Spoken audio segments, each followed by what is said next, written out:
Hi everyone! Welcome to the Empath Art Case, another love reading. Timeless in general. Take what resonates lang po. Maybe some part of the reading makaresonate kayo. Some part of it hindi. Totally makaresonate na parang kwento ninyo ito. Hindi naman kaya. Iba't ibang mga energies, iba't ibang mga love connections. Pero tignan natin ngayon ano ang lalabas sa ating reading. O kaya yung mga gabay. Spirit guides, send me messages. Anong love connections ito? Lessons in life and guidance na nais yung ipabatid sa amin. Mga aral at gabay sa buhay pag-ibig. Spirit guides, send me more messages. Yan.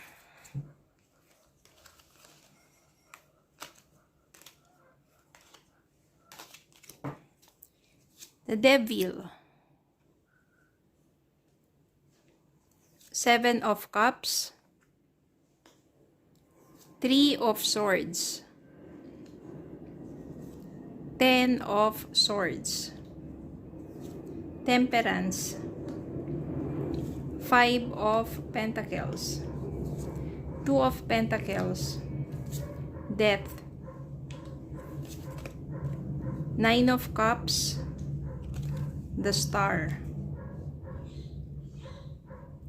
Medyo mabigat yung mga energies dito, pero later on, meron tayong nakikitang pag-asa. Yan. Meron kasi ditong Devil, 3 of Swords, 10 of Swords. Meron ding 5 of Pentacles. Ito kasi yung mga energies na masasabi nating you are heartbroken, toxic connections, toxic relationship, ito yung feeling left out in the cold, heartbroken, and totally endings, painful endings. So, ibig sabihin yan dahil sa isang relasyon na Devil, sobra yung pagka-toxic. Nandito na yung sabihin natin negative obsessions. Ano ba yung palagi kong sinasabing negative obsessions na yan? Yung parang hindi kayo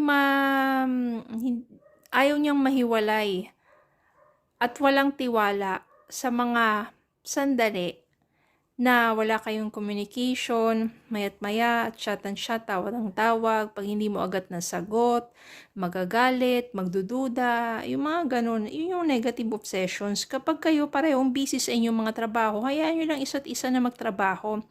Ano ba naman yung, kunwari, lunchtime or pagdating sa gabi, doon kayo magkamustahan, hindi yung mayat maya, diba? Nagkakaroon na dito ng mental health issues. Tapos yung iba naman dito naging masyadong materialistic, 'di ba? Hindi maganda, nagkakaroon ng addiction dito. Yung sa isang relasyon na sabihin niyo addiction sa isa't isa na parang umiikot lang ang mundo ninyo sa inyong dalawa, na wala na kayong pakialam sa ibang tao sa paligid ninyo, pamilya ninyo, kaibigan ninyo, mga kasamahan ninyo, na masyadong nagiging toxic na, codependent na. So, ang nangyari niyan, hindi na nagiging magandang takbo na inyong relasyon kasi walang trust, 'di ba? And masyadong nakakasakal na para sa isa't isa. Pareho kayo. Kaya nang natapos ang inyong relasyon, ito, painful ending, pareho naman kayo nasaktan. Pareho kayong heartbroken dito, pain, loneliness, at you feel being left out of the cold. Kasi wala na. Nang nagkahiwalay kayong dalawa, parang feeling mo, wala na, gumuho na yung mundo mo. At the same time, nag-i-struggle ka, pareho kayo, nag-struggle kayo sa money kasi alam nyo, kapag toxic ang isang relasyon, kapag toxic ang kasama mo, hindi malapit sa inyo yung grasya. Kaya napakabigat, 'di ba? Parang ang bigat-bigat ng inyong pagsasama, ang bigat-bigat ng buhay mo because of this toxic devil energy. Kaya naman, pati naman pagdating sa money, financial, nag-struggle ka rin. Ganun ang nangyari sa inyong dalawa. Then, na nagkahiwalay na kayo, maaari ng toxic person mo kasi sobra na eh. So, dun mo na-realize. Nagkaroon ka ng spiritual transformation. Nagkaroon ka ng panibagong simula. Nilet go mo na lang lahat. Pinaubaya mo na lang sa universe kung ano pang magiging love life mo because mas minabuti mo na mag-focus sa sarili mo. Ang ginawa mo, yan, kaliwat kanan, nagpaka-busy ka, para lang hindi siya maisip, para lang maka-move forward na sa buhay mo. So, dito, kailangan mo lang balansehin yung mga commitments mo pagdating sa, for example, study or business o sa trabaho, o sa mga racket mo pa, o saan pa yung mga pinagkakaabalahan mo. You try to juggle your life. At dito, juggling money, no? Ibig sabihin yan talagang marami kang pinapasok na yung mga diskarte mo sa buhay upang sa ganun, mas maging busy ka, dun nakafocus ang iyong oras, ang iyong atensyon. At the same time, kumikita ka. No, mas nagigain ka ng profit dito. Pero tinitimbang mo naman, kaya mo naman timbangin yung oras mo, yung panahon mo dito. Pagdating sa love, na-realize mo na ang dami palang options. Hindi pala dapat umikot lang sa isang tao yung buhay mo, yung attention mo, kasi ang dami pala dyan sa paligid mo naging options. Meron pala dyan someone sa'yo na matagal nang humahanga sa'yo o may paghanga sa'yo. Yung iba naman dyan is matagal na palang nagpaparamdam sa'yo, ini-ignore mo lang. O yung iba naman dyan, makikilala mo, eventually, you will realize na ang dami pa palang iba't ibang mga klase ng, sabihin natin yung mga person na you will feel more light. Ibig sabihin niya, mas magaan sa pakiramdam na pakisamahan, lalo na kapag nakilala mo sila ng maayos, ng husto.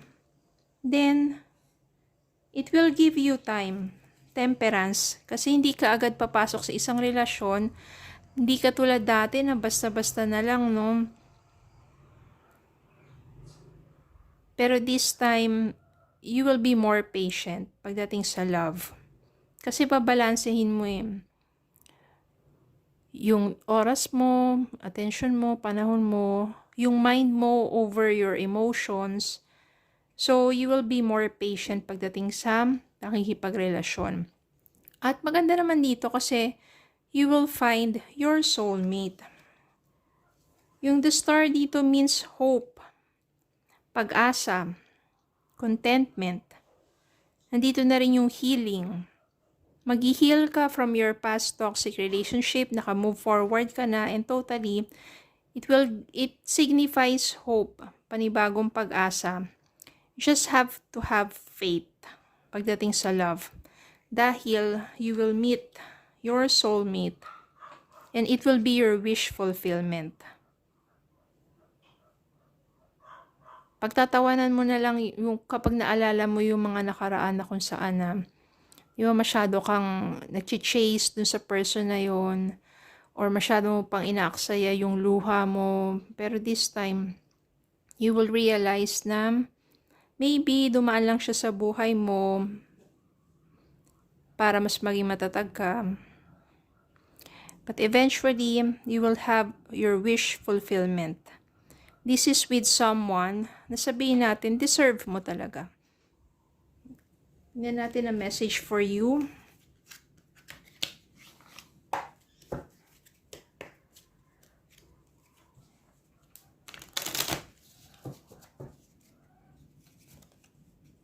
Unbreakable love. This person has a genuine love for you. You can overcome any issues that may arise. This is with your soulmate. It's someone, kaya naging wish fulfillment. Another one. Be honest. Heart-to-heart conversations are necessary. It is safe for you to talk about your feelings. Sa isang relationship, kailangan importante you have an open communication. Yung heart-to-heart talk. Reaching your goal, everything you want from this connection will manifest in the near future. Ito na yun. Wish fulfillment, kung yan yung goal mo. Yun yung nais mo sa inyong relasyon. Nothing is impossible. Okay, so yun lang po. Maraming salamat po for watching. Please don't forget to like, share, comment, subscribe on Facebook and YouTube. Have a good day po and God bless.